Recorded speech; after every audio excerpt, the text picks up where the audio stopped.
हमारे पास टॉपिक होगा, सबसे पहले हम समझेंगे कोऑर्डिनेशन नंबर क्या है। कोऑर्डिनेशन नंबर, पहले कुछ टॉपिक देखेंगे तब डायमेंशन टॉपिक पढ़ाएंगे। कोऑर्डिनेशन नंबर क्या होता है? मान लो मैंने एक एटम लिया, ये एक एटम ले लिया जिसको मैंने नाम दिया सेंट्रल एटम। क्या नाम दिया? Central atom. और इसके सराउंडिंग में कुछ टच कर दिया एटम, कुछ सराउंडिंग एटम टच करके रख दिए। इस तरह से कुछ एटम मैंने टच करा दिए, इनको मैंने नाम दिया सराउंडिंग एटम। सराउंडिंग एटम नाम दे दिया। तो किसी एटम के सराउंडिंग एटम कितने टच हैं? किसी एटम से जो टच एटम है सराउंडिंग के, उनकी संख्या ही कोऑर्डिनेशन नंबर कहलाती है।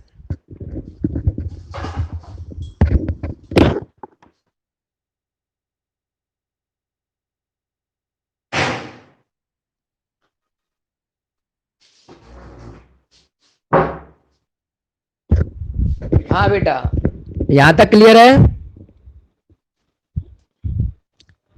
किसी एटम के, ये एटम है ब्लैक वाला, इससे टच एटम सराउंडिंग के कितने हैं? 4, 1 2 3 4। तो इन एटम की संख्या को ही कोऑर्डिनेशन नंबर कहते हैं। क्लियर? सेकंड पॉइंट, मान लो आपके पास ये एक एटम है और इससे सराउंडिंग एटम थे आपके पास 4। 1 टच एटम, सेकंड, थर्ड और ये फोर्थ। मान लो 4 एटम टच थे। 2 एटम बाहर घूम रहे हैं, मैंने इन दोनों पे प्रेशर डेवलप किया, प्रेशर बढ़ा दिया, प्रेशर इंक्रीज कर दिया और कहा कि जाओ तुम भी जाके जुड़ जाओ भाई। तो ये दोनों आके भी जुड़ गए। मान लो ये दोनों एटम भी आके नए आके जुड़ गए। तो बताओ सराउंडिंग एटम जो टच है उनकी संख्या पहले 4 थी, अब कितनी है? 6। 1 2 3 4 5 6। तो बताओ प्रेशर इंक्रीज करोगे तो कोऑर्डिनेशन नंबर इंक्रीज हो जाएगा। प्रेशर इंक्रीज करोगे तो कोऑर्डिनेशन नंबर बढ़ जाएगा। देखो आगे सही, चेक करो आ गई होगी। एक मिनट, माइक बंद करो। आ गई सही? चलो ठीक है, बंद करो माइक सब। देखो मैं ये कह रहा हूं कि पहले 4 एटम थे टच में, 1 2 3 4। ये 2 एटम को मैंने प्रेशर बढ़ाया कि भाई जुड़ जाओ जुड़ जाओ जुड़ जाओ, और ये आके भी मान लो जुड़ गया, ये वाला एटम भी आके जुड़ गया। तो बताओ कोऑर्डिनेशन नंबर क्या हो गया? इंक्रीज हो गया। तो प्रेशर बढ़ाने पर कोऑर्डिनेशन नंबर इंक्रीज होगा। क्लियर? पॉइंट नंबर 2, ये आपका एटम था और इससे मान लो 6 एटम जुड़े थे, 1 2 3 4 5 6। अचानक मैंने टेम्परेचर बढ़ाना शुरू किया। टेम्परेचर इंक्रीज करोगे तो क्या होगा? टेम्परेचर इंक्रीज करोगे तो कोऑर्डिनेशन नंबर डिक्रीज होता है। कैसे? मान लो जो सेंट्रल एटम है काला वाला, उसे गुस्सा आ गई, उसके सराउंडिंग में जो टच एटम थे उनके गाल में मारना शुरू कर दिया। मान लो मैं सेंट्रल एटम हूं, आप मेरे सराउंडिंग एटम हो, मैं आपको पीटना शुरू कर दूं, तो क्या होगा? तुम लोग यहां से भागना शुरू कर दोगे। तो मॉलिक्यूल जब निकल जाएंगे तो कोऑर्डिनेशन नंबर डिक्रीज हो जाएगा। तो टेम्परेचर बढ़ाने पर कोऑर्डिनेशन नंबर डिक्रीज होता है और प्रेशर बढ़ाने पर कोऑर्डिनेशन नंबर इंक्रीज होता है। पॉइंट नंबर 3, जितना ज्यादा कोऑर्डिनेशन नंबर बढ़ेगा उस कंपाउंड की स्टेबिलिटी उतनी ज्यादा होगी। मान लो आपके पास दो कंपाउंड है ए और बी, इसका कोऑर्डिनेशन नंबर 6 है, इसका 8, तो बताओ कौन ज्यादा स्टेबल होगा? कौन ज्यादा स्टेबल होगा, ए या बी?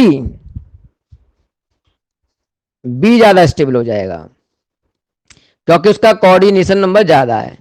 बेटा एक बात बताओ, एक बात बताओ, सराउंडिंग एटम मतलब बॉडीगार्ड, एक के बॉडीगार्ड 6 हैं और एक के पास बॉडीगार्ड 8 हैं, तो सीधी बात 8 वाले में ज्यादा ताकत होगी तो उसकी स्टेबिलिटी ज्यादा होगी। तो बताओ समझ में आ गया यहां तक? चलो अब यहां से आगे की बात थोड़ी टफ होने वाली है, ध्यान से सुनना। स्क्रीनशॉट ले लिया? ध्यान से सुनना आगे। अब मैं कुछ पॉइंट लिखूंगा, उन पॉइंटों को दो तरीके से समझाया जाता है। पहला पॉइंट, सिंपल क्यूबिक के लिए कोऑर्डिनेशन नंबर की संख्या 6 होती है। बॉडी सेंटर क्यूबिक के लिए कोऑर्डिनेशन नंबर 8 होता है।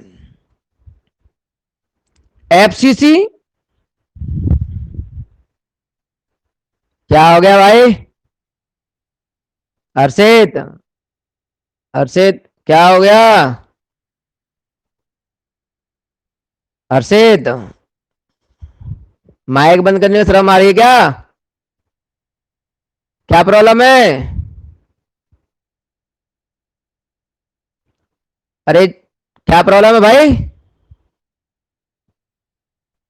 आगे बढ़े।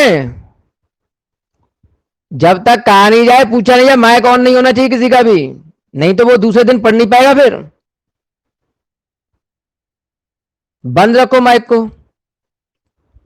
हाँ बेटा, सिंपल क्यूबिक का coordination number 6, body centre cubic का कोऑर्डिनेशन नंबर 8, एफसीसी, एक टर्म पढ़ाऊंगा आगे, एससीपी पढ़ाएंगे आगे, और सीसीपी, इन तीनों का कोऑर्डिनेशन नंबर 12 होता है। क्या बोल रहा हूं मैं?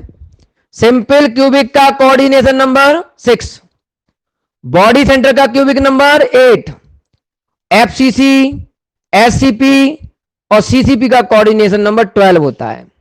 तो देखो इस पर दो तरह से क्वेश्चन बनेंगे। पहला क्वेश्चन जो हमारे लेवल का है, बोर्ड लेवल का है, कंपटीशन लेवल का है, कि भाई सिंपल क्यूबिक का कोऑर्डिनेशन नंबर बताओ, तो हमने याद किया और बता दिया 6। लेकिन अगर कोई तुमसे पूछे कि 6 कैसे आया, सो ही मामला बिगड़ जाएगा। तो कैसे आया, इस क्वेश्चन का जवाब थोड़ा टफ पड़ता है बच्चों को। ध्यान से सुनना, कैसे आया मैं समझा तो देता हूं, लेकिन मैं सलाह आपको यही दूंगा कि डायरेक्ट लर्न होना चाहिए। चलो शुरुआत करता हूं सबसे पहले बॉडी सेंटर क्यूबिक के लिए। बॉडी सेंटर क्यूबिक का समझा रहा हूं बेटा, बोलो। हाँ रिकॉर्ड पे लगा दिए बेटा, लगा दी, रिकॉर्ड पे लगा दी, लगा दी, ध्यान से सुनो, लगा दी बेटा। बॉडी सेंटर क्यूबिक का कोऑर्डिनेशन नंबर 8, इतना ही याद चाहिए था मुझे खाली। लेकिन बच्चा सर कैसे, कहां से आ गया, तो मैं बता देता हूं, समझ में आया तो ठीक, नहीं तो फिर लौट आना वापस कि 8 होता है। तो देखो ये आसान है इसलिए समझ में आ जाएगा। एक मैंने क्यूब बनाया,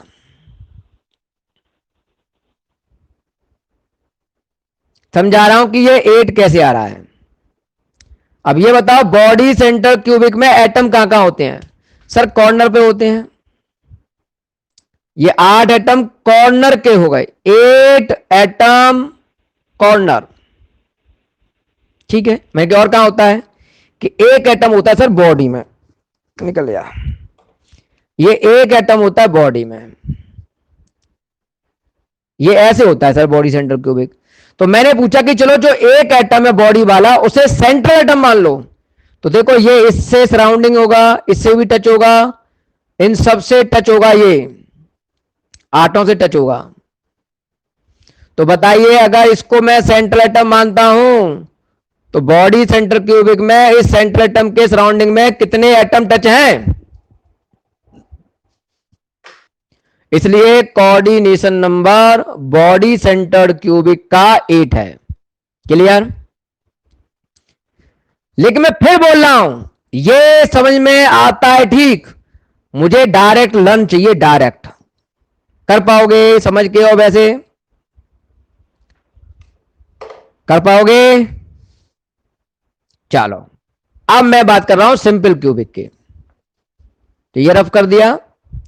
अब मैं बात करूंगा सिंपल। जहां समझ में नहीं आए तो मुझे बता देना, मैं एक बार और समझाऊंगा। फिर भी समझ में नहीं आया तो कहूंगा डायरेक्ट याद कर बेटा, ऑफलाइन में आएगा तब सोचेंगे। सिंपल क्यूबिक का समझना, ये मैंने क्यूब बनाया, अच्छी तरह समझना इसको। ये मैंने क्यूब बनाया,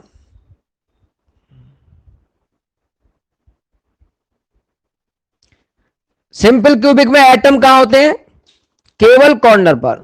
1 2 3 4 5 6 7 8 केवल कॉर्नर पे एटम होता है। तो बेटा आपको किसी एक एटम को सेंट्रल एटम मानना पड़ेगा, इन्हीं में से किसी एक को। मान लो मैंने इसको सेंट्रल एटम मान लिया। अब मैं जो पूछूं उसका जवाब देना। जब भी हम यूनिट सेल पढ़ते हैं, ये मान के चलते हैं कि हमारी 2 स्टोरी बिल्डिंग है जिसमें 4 कमरे नीचे और 4 कमरे ऊपर हैं, ये ध्यान रखना, ठीक है। अभी आप जिस रूम में बैठे हो, जिस रूम में आप बैठे हो वहां चेक करते हैं। मान लो इस रूम में मैं बैठा हूं तो वहां चेक करते हैं कितने एटम इसके डायरेक्ट कांटेक्ट में होंगे, इस लाल वाले एटम के। तो देखो एक एटम तो ये टच हो गया, चेक करो ये नीला वाला, ये वाला एटम टच है, देखो, ठीक है। एक एटम ये टच है जो डायरेक्ट इससे टच हो, और एक एटम ये है। कितने एटम टच है इस रूम में? पर्टिकुलर इस रूम में कितने एटम टच है भाई? 3 है। चलो अब मैं जो पूछूं उसका जवाब दो। इस सेंट्रल एटम के सराउंडिंग में एक एटम ये है इस कमरे में, तो बेटा इसके बगल में एक कमरा होगा, इसके जस्ट बगल में इधर कमरा होगा एक, तो इतनी डिस्टेंस पर यहां एक एटम होगा जो इससे टच होगा, सही है। चलो ये देखो नीचे आपका एक एटम है, ये वाला सेकंड एटम, ये सेकंड एटम है इस रूम का, ये नीचे फर्स्ट का एटम है मान लो। तो इतनी दूरी पर ऊपर वाले कमरे में एक एटम होगा छत का जो इसे टच होगा। ये तीसरा एटम है, ये तीसरा एटम है। तो इतनी दूरी पर आपके ऊपर वाले रूम में एक एटम टच होगा। तो टोटल टच एटम देखते हैं, 1 2 3 तो अपने रूम में हो गए, और 4 5 और 6 3 एटम बाहर वाले रूम में हो गए, दूसरे वाले रूम में। तो बताइए टोटल कितने एटम सराउंडिंग में आ रहे हैं? 6। अब देखो ये समझ में आता है तो बढ़िया, सर नहीं आया तो बेटा डायरेक्ट याद रखो, कोई पूछे तो बनाने की जरूरत नहीं है, आप डायरेक्ट बोल सकते हो 6। पहले समझ में आ गया? चलो अब मैं बात करने वाला हूं एफसीसी की। सर एचसीपी और ये दोनों नहीं समझा पाएंगे अभी, इसके बारे में बात करेंगे जब मैं 3 डायमेंशन पढ़ाऊंगा। लेकिन याद रखो कोऑर्डिनेशन नंबर 12 होता है इसका। अब मैं बात करने वाला हूं एफसीसी की। मैं इसे 12 लिखे हैं अपने एफसीसी में कि हाँ चेक करते हैं एफसीसी के 12 कैसे होंगे, समझाओ? स्क्रीनशॉट लो।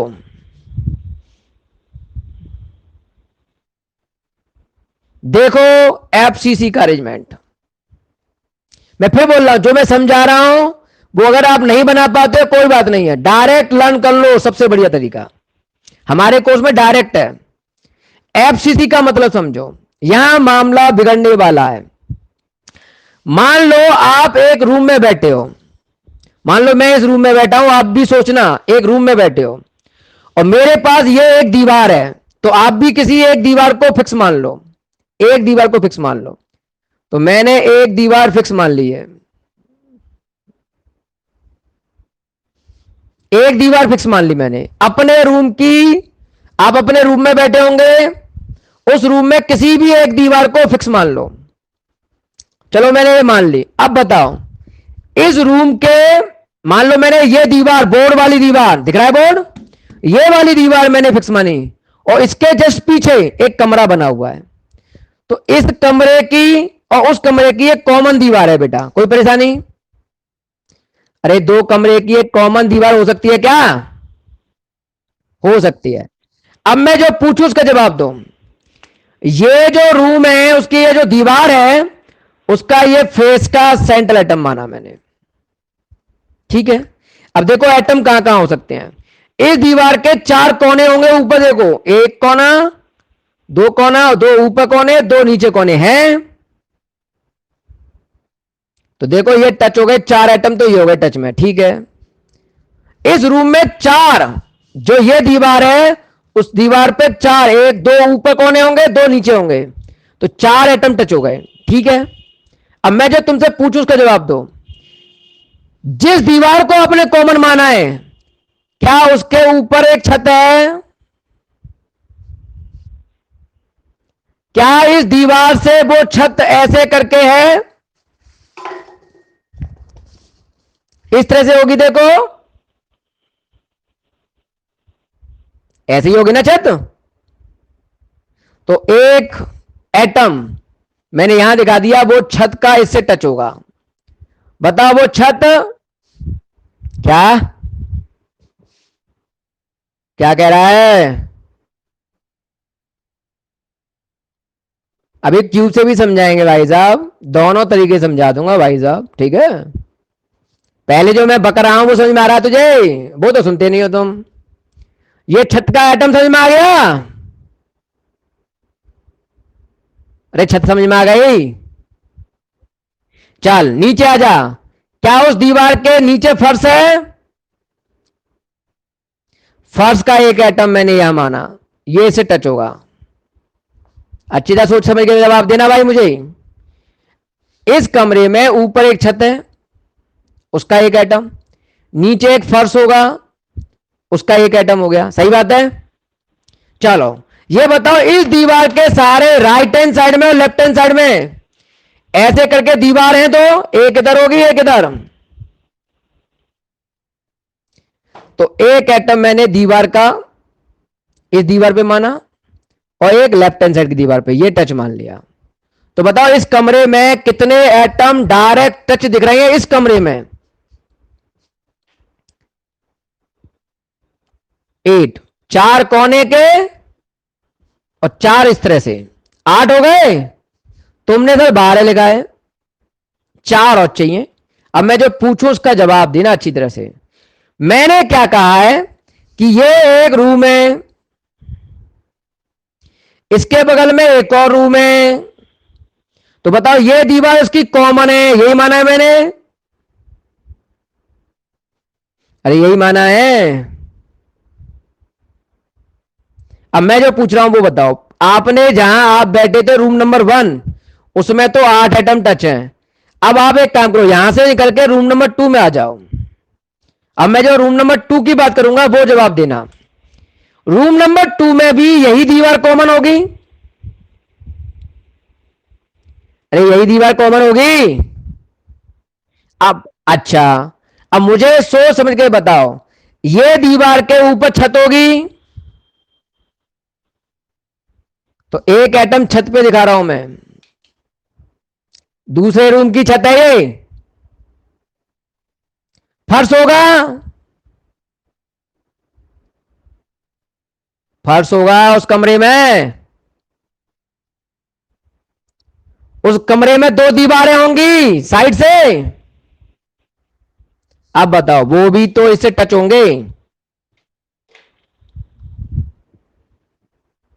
तो बताओ कितने एटम हो गए टोटल? 12। अब देखो ये बेटा बहुत अच्छा तब समझ में आता है जब तुम मेरे सामने भी बैठे होते, तो मैं छत दिखाता आपको, फर्श दिखा सकता था। अभी आपको जितना समझ में आ गया उसके बेस पर कह सकते हो कि इसका कोऑर्डिनेशन नंबर 12 है। सर मैं नहीं समझ पाया, कोई बात नहीं है, डायरेक्ट याद कर ले भैया, 12 होता है, मुझे डायरेक्ट ही याद चाहिए, दोबारा एक बार कोशिश कर सकता हूं। देखो ये मेरे पास एक कमरा है, इस कमरे की ये दीवार है, इस दीवार पर ये सेंट्रल एटम रखा है, इस दीवार पे 4 कोने हैं, उसमें 1 2 3 और ये 4 एटम टच होंगे, सही बात है। इस दीवार पे ऐसे छत होगी, ऐसे करके छत होगी, और यहां एक एटम बैठा होगा जो मैंने ये दिखाया है 5। इस दीवार के नीचे, इस दीवार के नीचे एक फर्श होगा, उसका एटम होगा 6। साइड में ऐसे करके एक दीवार होगी, एक दीवार इधर होगी, तो उस दीवार पे ये एटम दिखा दिया 7 और ये दिखा दिया 8। बताओ एक रूम में कितने एटम टच दिखाए मैंने? 8। अब इस कमरे की दीवार के बगल में जो दूसरा पीछे कमरा है, उसके कोने के एटम तो वही होंगे, लेकिन उसकी छत अलग होगी। तो ये 9 हो गया छत, उसका फर्श अलग होगा 10, तो 9 10, उसकी दीवार अलग होगी 11, और इसकी इधर वाली दीवार भी अलग होगी। तो टोटल कितने एटम सराउंडिंग माने जाएंगे? 12। तो क्या याद कर पाओगे? मैं नहीं चाहता डायग्राम बना के दिखाओ, आपको डायरेक्ट याद होना चाहिए। सिंपल क्यूबिक का 6, बॉडी सेंटर क्यूबिक का 8, एफसीसी का 12। इन दोनों के बारे में जब पढ़ाऊंगा तब बताऊंगा, अभी याद रखो 12 होता है। तो क्या मेरे कहने पर डायग्राम बनाने के बजाय क्या आप डायरेक्ट लर्न रख पाओगे? चलो अब मैं थोड़ा और बात करता हूं आगे। बेटा देखो मैंने कोशिश की है 3D में समझाने की, लेकिन नहीं समझ में आता है, तो जब आप ऑफलाइन आएंगे तब समझाया जा सकता है इसको। कोई बात नहीं है, समझ में आए ठीक, नहीं समझ में आता है तो आप मेरे कहने पर ये 2 लाइन याद रखोगे, ये 3 लाइन। अब मैं इसमें 2 क्या कब से शुरू होंगी ऑफलाइन? अच्छा भाई साहब, कोरोना से पूछ के बताऊंगा या मोदी से? आ जाओ भाई साहब, पता नहीं है, ऑर्डर आ जाए तब बता देंगे। कोऑर्डिनेशन नंबर के लिए 2 पॉइंट और एक्स्ट्रा याद करने पड़ेंगे। एक्स्ट्रा, ये हमारे काम के नहीं है, लेकिन बड़ा ऑब्जेक्टिव आएगा तब काम में आ जाएंगे, इसलिए ध्यान दे सुनना। ये एक्स्ट्रा में लिख रहा हूं, आपको डायरेक्ट लर्न करने होंगे। सब इनके कंसेप्ट होते हैं, उन कंसेप्ट को बताने में 4-5 दिन खराब हो जाएंगे और फिर भी आप सीख नहीं पाओगे। सामने बैठ के भी नहीं सीख पाते बच्चे, ऑनलाइन में तो बहुत दूर की बात है। तो ये पॉइंट आपको डायरेक्ट लर्न करना है। मैं क्या बताओ, सिंपल क्यूबिक में 2-3 वर्ड आएंगे। नियरेस्ट एटम की संख्या बताओ, नेक्स्ट नियरेस्ट एटम की संख्या बताओ, नेक्स्ट नियरेस्ट एटम, या फिर कहेगा next to next nearest atom की संख्या बताओ। सर ऐसे 3D में समझाया जा सकता है? समझाया जा सकता है, लेकिन बेटा ये कुछ कंसेप्ट एक्स्ट्रा वाले जो हैं वो हम 3D में इस समय नहीं समझा पाएंगे, क्योंकि उसके लिए जस्ट सामने बैठा हुआ होना चाहिए, रूम दिखना चाहिए हमको, तब समझ में आता है। इसलिए आप डायरेक्ट लर्न करोगे। वैसे हमारे कोर्स से बाहर जा रहा है ये टॉपिक, याद कर सको 2 लाइन तो बहुत अच्छी बात है। सिंपल क्यूबिक में अगर हमसे वो पूछता है नियरेस्ट एटम बताओ, तो हम लिखेंगे 6।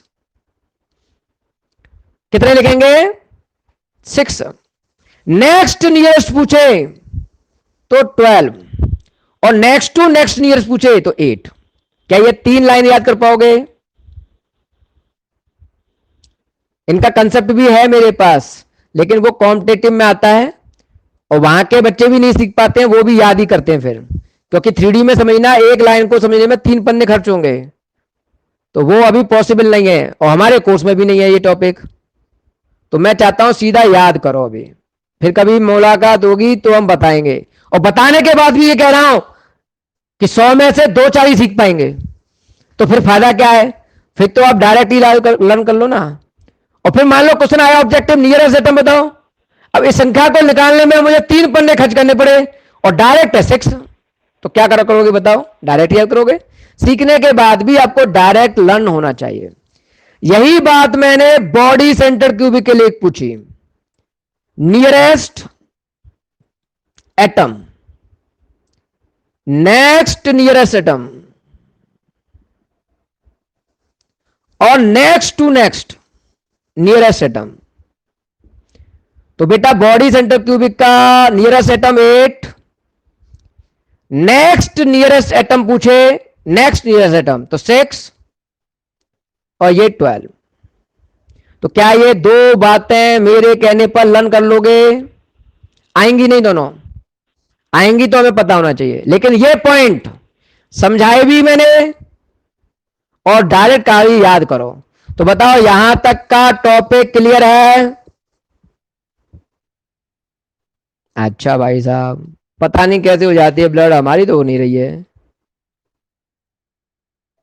चेक करो, चेक करो।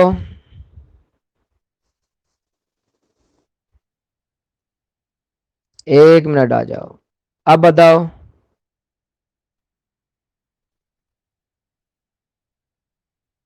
ए भैया,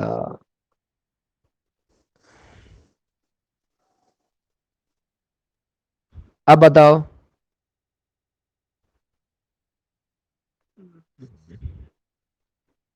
हाई पे लगा देता हूं, अब बताओ।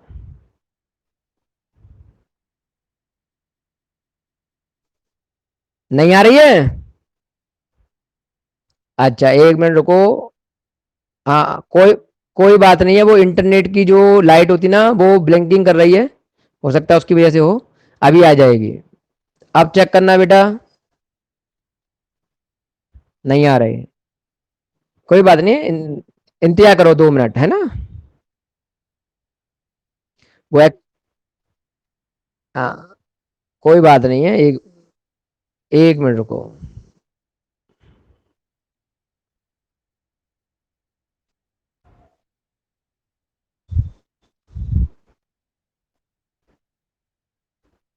चेक करो, चेक करो। अरे नहीं हुई सही? हो गई? चलो कोई बात नहीं है, थोड़ा एडजस्ट करके पढ़ लो। यहां तक क्लियर है? ये बताओ पहले। अब देखो टॉपिक थोड़ा चेंज कर रहा हूं।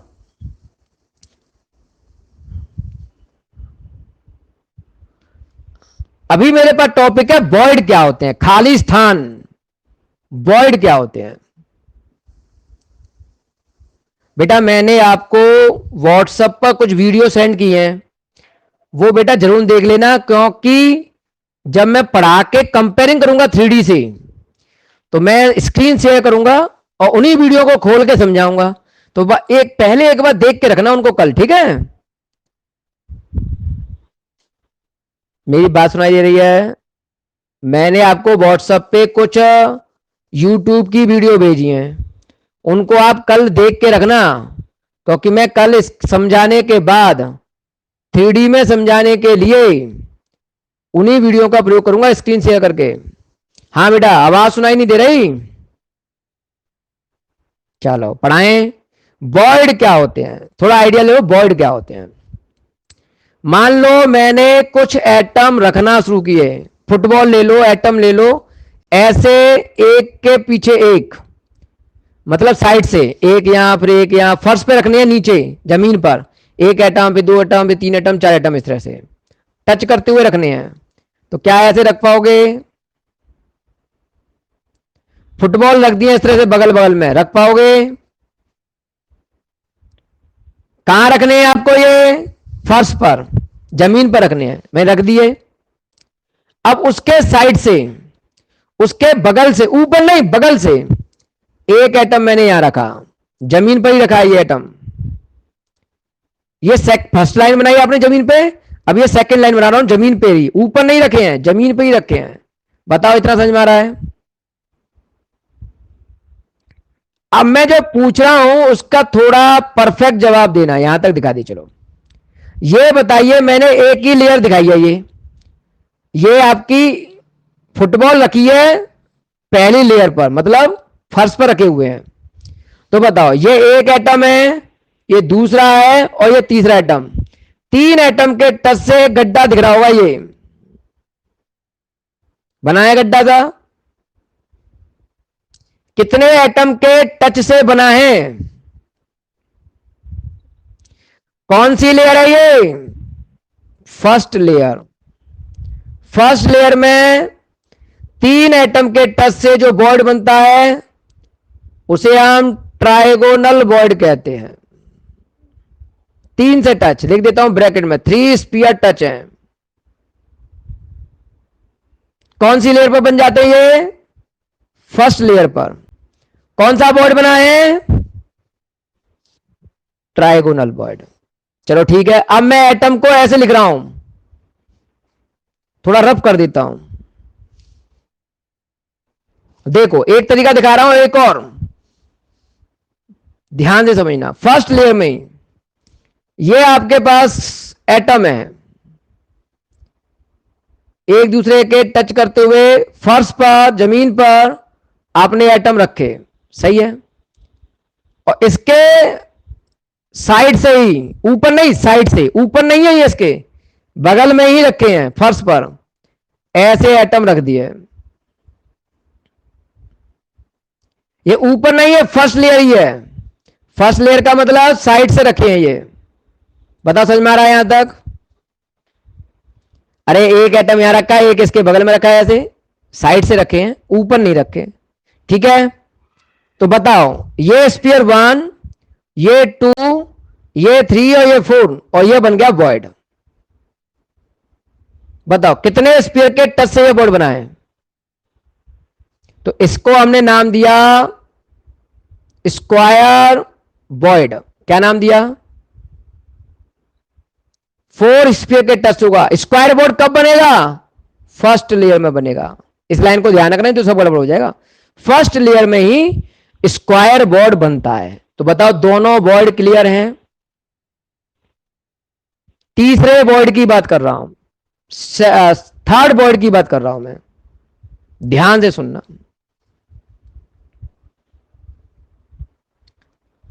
मान लो मैंने ये एटम रखे ऐसे, ये फर्स्ट लेयर बिछाई मैंने, इन सबको मैं अभी दोबारा से वर्किंग के साथ समझाऊंगा।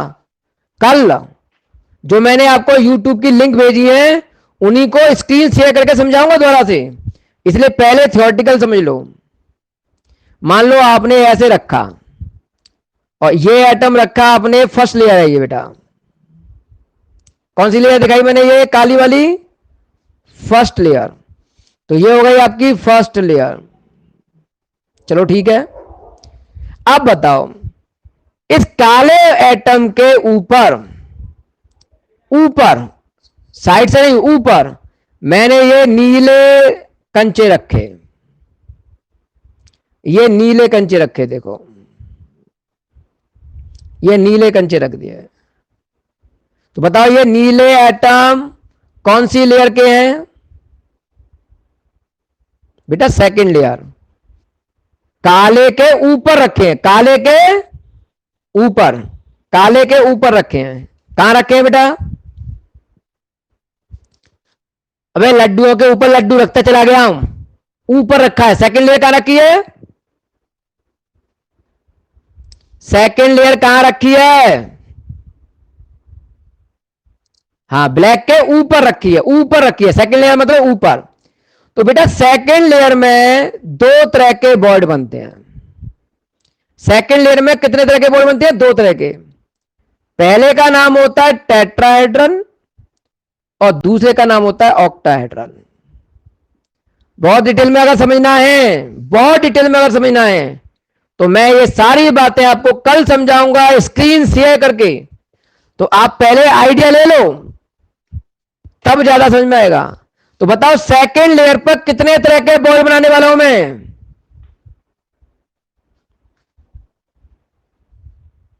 दो तरीके के।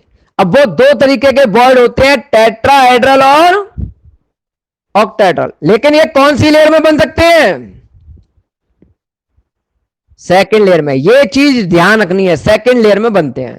चलो स्क्रीनशॉट ले लो इसकी पहले, फिर मैं बताता हूं टेट्राहेड्रल का क्या मतलब है, ऑक्टाहेड्रल का क्या मतलब है। हो गया। मैं इन सारे टॉपिकों को वर्किंग वीडियो के द्वारा भी दिखाऊंगा कल। थोड़ी सी वर्किंग वीडियो आपको पहले से देखनी होगी। जरा ध्यान से देखो, ये है ब्लैक एटम, ऐसे, ये फर्स्ट लेयर है ब्लैक एटम की, फर्स्ट लेयर। अब बताओ मैं इसके ऊपर क्या लिखने वाला हूं, सेकेंड लेयर का एटम, नीला। कौन सा लेयर है नीला वाला, सेकेंड लेयर है। अब बताओ ये जो गड्ढा दिख रहा है, ये वाला दिख रहा है गड्ढा, ये कितने एटम के टच से ढका हुआ है, 4, 3 काले हैं और एक ऊपर नीला है, 4 का टच मतलब टेट्राहेड्रल, टेट्राहेड्रल बॉडी। सब 4 का टच तो स्क्वायर था बेटा, वो फर्स्ट लेयर में बनता था। ये कौन सी लेयर की बात कर रहे हैं हम, सेकेंड लेयर की।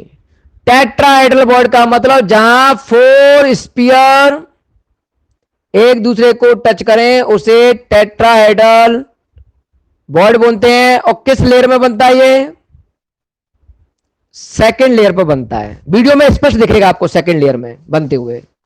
पहले थ्योरेटिकल पॉइंट समझो, जब मैं वीडियो में आपको समझाना शुरू करूं तो आपको पता होना चाहिए किस लेयर में बनता है टेट्राहेड्रल बॉडी। बोलो, सेकेंड लेयर में। कितने स्पीड टच होने चाहिए, 4। अब मैं बात करता हूं ऑक्टाहेड्रल बॉडी की।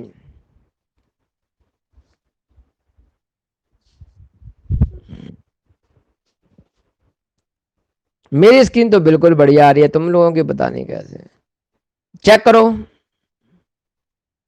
चलो ठीक है, ध्यान से सुनना, मैं सेकंड केस की बात कर रहा हूं। ये फर्स्ट लेयर का एटम है, ये फर्स्ट लेयर का एटम है, काले बना रहा हूं मैं फर्स्ट लेयर का। अब मैं बनाने वाला हूं सेकंड लेयर।